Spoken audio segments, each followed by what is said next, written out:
Hello दोस्तों, welcome to my YouTube channel Kartik exam home. देखिए, जैसे कि आप सभी को पता है और अब आप सभी को बहुत इंतजार भी होगा इलाहाबाद हाईकोर्ट स्टेनो क्लर्क और जो ग्रुप डी की जो कुछ भर्तियां थी उनके रिजल्ट का, क्योंकि आपको ही पता है रिटर्न एग्जाम भी हो चुका है, स्किल टेस्ट भी हो चुका है। जो ग्रुप डी वाले थे उनका जो प्रोसीजर होता है सेकंड पेपर का, और क्या कहते हैं कुछ डीएल वाले थे तो ड्राइविंग वाला जो होता है पेपर वो भी हो चुका है। तो अभी आपका जो इंतजार है वो है आपके फाइनल रिजल्ट का। तो रिजल्ट कब तक आएगा? रिजल्ट आने के बाद में डॉक्यूमेंट वेरिफिकेशन कब तक होगा, डॉक्यूमेंट वेरिफिकेशन के बाद में आपकी ज्वाइनिंग कब तक होगी, और इन दोनों के बीच में कितना समय लगेगा, ठीक है। तो कितना क्या क्या रहने वाला है और कितनी फाइनल मेरिट जाएगी, खासकर जरूरी क्या है कितनी फाइनल मेरिट जाएगी। तो हम आज इस वीडियो में इसी सब के बारे में बात करेंगे। आपके लिए वीडियो बहुत इंपॉर्टेंट होने वाला है, ध्यान से देखिएगा। एक एक चीज की जानकारी जो है आपको सही से दी जाएगी। और एक बात और, जो अभी मैं इस वीडियो में मेरिट वगैरह बता रहा हूं लगभग एक्सपेक्टेड उतनी ही कट ऑफ जाने वाली है। बहुत एनालाइज करके बहुत सोच समझ के वीडियो बना रहा हूं, इसलिए जरूर ध्यान से देखिएगा। तो चलिए समझते हैं। सबसे पहले हम लोग फाइनल मेरिट की बात कर लेते हैं। पहले समझते हैं कि रिजल्ट कब तक आएगा। तो ये देखिए, जो आपका रिजल्ट है, आपका जो इलाहाबाद हाईकोर्ट वाला जो रिजल्ट है, चाहे वो स्टेनो का हो, चाहे वो क्लर्क का हो, चाहे वो ग्रुप डी का हो, राइटिंग में मत जाइएगा, जो बता रहा हूं वो समझिए, ठीक है। तो क्या बस समझिएगा जो हम बता रहे हैं। इसका जो रिजल्ट है, इन तीनों का रिजल्ट आपको अप्रैल में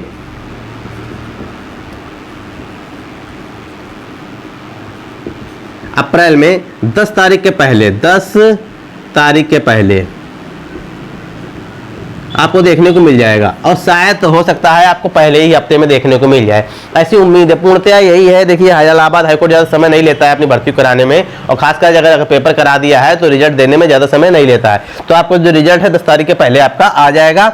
आपको ये पता चल जाएगा कि आपका सिलेक्शन हुआ है कि नहीं हुआ है। अच्छा, एक बात, इसको फाइनल सिलेक्शन आपको फाइनल जब आ जाए, नाम आपका आ जाए इसमें फाइनल मेरिट में, तो आप ये मत समझ लीजिए कि मेरा सिलेक्शन हो गया, क्योंकि उसके बाद भी बाकी क्या है हमारा डॉक्यूमेंट वेरिफिकेशन। आपका डीवी जो है वो बचा हुआ है। डीवी में किसी प्रकार की समस्या होती है, कोई क्या कहते हैं, कोई आपका डॉक्यूमेंट ऐसा मतलब क्या कहते हैं बात का पाया जाता है, या कोई गड़बड़ी पाई जाती है, या करेक्शन के लिए हालांकि टाइम मिलता है, लेकिन अगर मान लीजिए कोई डॉक्यूमेंट फर्जी पाया जाता है, जैसे कि फर्जी कैसे हो सकता है, जैसे कि मान लीजिए आपका CCC मांगा गया है और CCC आपने किया है फॉर्म आने के बाद में, तो वो आपका फर्जी माना जाएगा, ठीक है, वो आपका एक्सेप्ट नहीं किया जाएगा, ठीक है। तो अगर इस तरीके से कोई दिक्कत है तो आप फाइनल मेरिट में नाम आने के बाद भी आप बार किए जा सकते हैं। तो अभी शांति बनाए रखिएगा। फाइनल मेरिट में नाम आने के बाद भी जब तक आपका डीवी नहीं हो जाता, डीवी आपका सही से हो जाए, फिर आप अपना फाइनल सिलेक्शन समझ सकते हैं, क्योंकि उसके बाद कोई मेरिट नहीं आती है।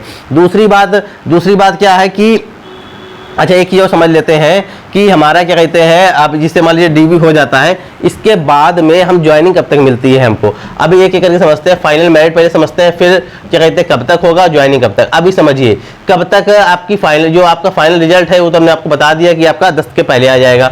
फाइनल मेरिट क्या रहेगी आप समझिएगा। थोड़ा सा हो सकता है इसमें कुछ लोगों को प्रॉब्लम हो, लेकिन जो तथ्य है वो मैं उस पर बात कर रहा हूँ। स्टेनो का समझ लेते हैं, क्लर्क का, अब ग्रुप डी का, ठीक है। फिलहाल स्टेनो क्लर्क का समझते हैं, अब समझिएगा, ठीक है। अब ये समझिए, स्टेनो का जो भैया है हमारी फाइनल मेरिट बनेगी 200 में, ठीक है। 200 में हमारी फाइनल मेरिट बनेगी, जिसमें 100 नंबर का आपका रिटर्न हो जाता है, ठीक है। 50 नंबर का आपका स्किल हो गया, 50 नंबर की आपकी टाइपिंग हो गई, हिंदी इंग्लिश वाली, ठीक है। स्टेनो आपकी 50 नंबर की, 50 नंबर की हिंदी इंग्लिश टाइपिंग।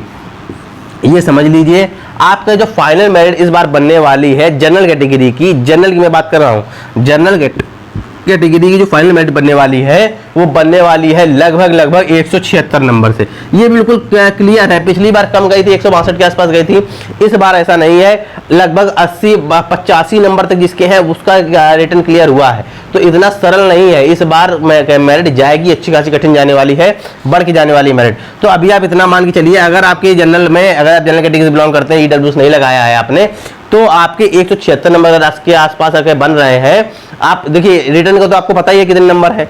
स्किल में और टाइपिंग में भी आपको अंदाजा होगा कि हमने स्किल में कितनी गलतियां की हैं, और क्या कहते हैं टाइपिंग में हमने कितनी गलतियां की होंगी, ठीक है। तो अगर आपके इतने लगभग बन रहे हैं, अभी से अगर आपको अंदाजा है, तो आप सेफ मान के चलिए अपने आप को।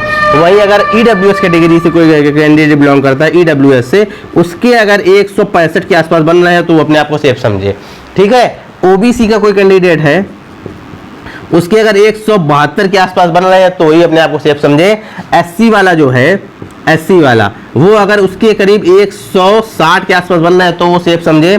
ST वाले का थोड़ा सा कम है, 145 से 50 के बीच में अगर है तो वो अपने आप को सेफ समझे। ये बिल्कुल क्लियर है। देखिए इस बार मेरिट थोड़ी ज़्यादा जानी है, रिटर्न थोड़ा कठिन था और रिटर्न में जो मेरिट गई है वो भी बहुत ज़्यादा गई है, इसलिए समझ के चलिएगा कि इतने नंबर अगर आपके हैं तो ही आप अपने आप को सेफ मान के चलें, क्योंकि बहुत से कैंडिडेट पास किए गए थे रिटर्न एग्जाम में, सबने अच्छा दिया होगा अपना स्किल टेस्ट। ठीक है, ठीक है। और कहने की बात ये है कि इसमें टाइप खासकर ये 50 नंबर की टाइपिंग है, ये अधिकतर लोग निकाल लेते हैं। 50 नंबर में 48 49 नंबर लगभग सभी ले आते हैं। ठीक है, 48 और 49 सभी ले आते हैं। हिंदी इंग्लिश की जो टाइपिंग कराई जाती है, इसमें जो स्किल टेस्ट होता है 50 में 8 गलतियां पर 1 नंबर कटता है। अगर मान लीजिए कोई 40 गलतियां भी करे होगा ना तो भी उसके 5-6 नंबर कटेंगे। ये समझिए इस चीज को।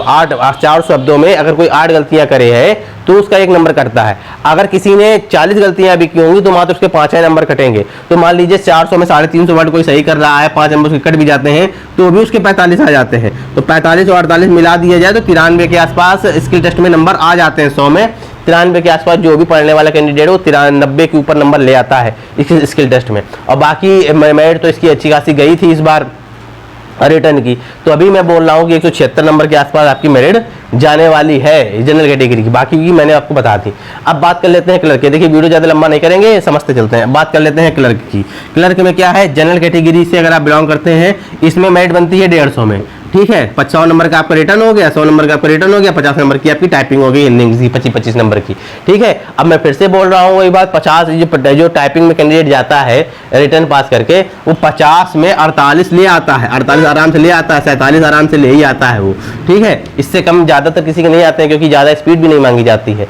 30 की इंग्लिश की मांगी गई है, 25 की हिंदी की, तो इतना तो लगभग कैंडिडेट ले ही आएगा। आप समझिएगा कि इसमें कितना जाने वाला है।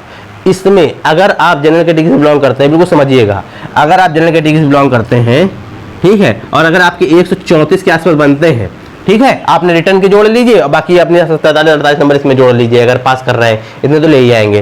ठीक है, तो अगर क्या कहते हैं, अगर 134 के आसपास है तो आप सेफ मान के चलिए। EWS से कैंडिडेट से बिलोंग करते हैं अगर आपके 127-28 मान के चलिए, मतलब 27 से लेकर 30 के बीच में, तो आपने आपको सेफ मान के चलिए। ठीक है, 100 से 130 के बीच में, 127 से 130 के बीच में तो सेफ मान के चलिए। OBC से है तो क्या कहते हैं, अगर आपके 131 के आसपास है तो आपको सेफ मान के चलिए।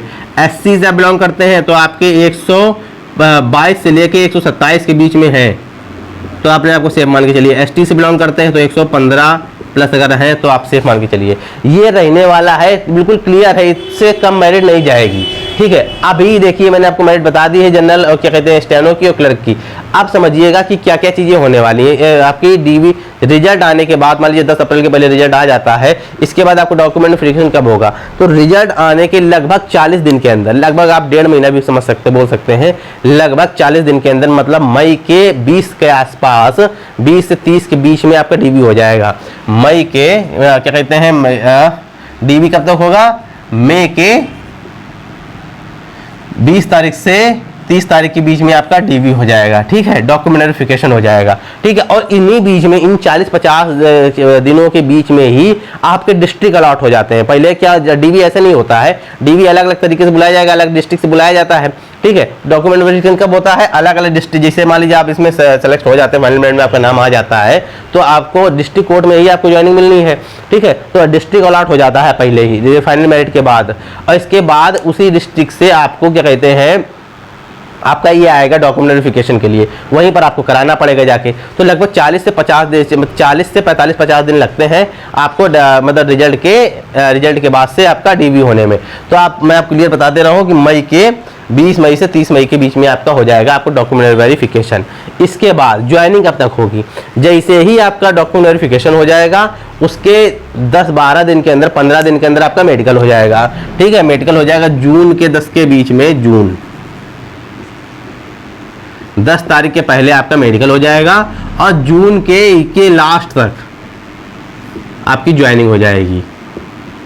आप समझिए क्या है प्रॉब्लम क्या है। देखिए अब कैंडिडेट ये कहता है सर मेडिकल होगा, मेडिकल किस प्रकार का होता है। देखिए मेडिकल कोई हार्ड नहीं होता है, मात्र आपका यही चेक करेंगे, थोड़ा बहुत होता है ईसीजी वगैरह चेक करेंगे हार्ट की, इसके बाद वही मतलब आपका ब्लड टेस्ट करेंगे, बाकी नॉर्मल मतलब अगर आपको कोई दिक्कत है भी तो इतनी कोई बड़ी बात नहीं कि आंखें कमजोर है या और कोई दिक्कत, ऐसी कोई बड़ी बात नहीं है, ठीक है, कि कोई मेरी बोन ब्रेक हो गई थी उसमें बाद में जुड़ी है, तो ऐसा नहीं, ऐसे कोई इतनी कोई बड़ी बात नहीं है इस चीज़ को लेकर, ठीक है, तो हो जाएगा, इसमें कोई दिक्कत वाली बात नहीं है। आप समझिएगा कि ये तो आपका हो गया। अब लगभग मैंने आपको सारी जानकारी दे दी है, तो ठीक है, तो लगभग आपको जो रिजल्ट आएगा वो 10 अप्रैल के पहले आपका आ जाएगा। फिलहाल कोई भी ऐसी इन्फॉर्मेशन है जो मुझे छूट रही है उस वीडियो में, आप कमेंट करके बता दीजिएगा, या आपकी कोई ऐसा सवाल है जो क्या कहते हैं आपको पूछना है और मैंने नहीं बताया है तो आप कमेंट में लिख दीजिएगा, मैं लगभग हर लीगल कमेंट का जवाब देता हूँ, ठीक है, तो आपके सवाल का भी जवाब दिया जाएगा। अगर मुझे ऐसा लगेगा कि जो आपने पूछा है ये समस्या और उससे बहुत से कैंडिडेट की हो सकती है तो मैं उसके लिए अलग से एक वीडियो भी बना दूंगा। तो ठीक है, आप इतना कुछ आपको सब इतना समझ में आ गया होगा। अगर आपको वीडियो अच्छा लगा है, जानकारी यूजफुल लगी है, समझ में आई है, तो वीडियो को जरूर लाइक कीजिएगा। चैनल को सब्सक्राइब नहीं किया तो सब्सक्राइब भी जरूर कर लीजिएगा, ताकि सरकारी नौकरी से जुड़ी जितनी भी इंपॉर्टेंट अपडेट हैं वो समय समय पर आपको मिलती रहे।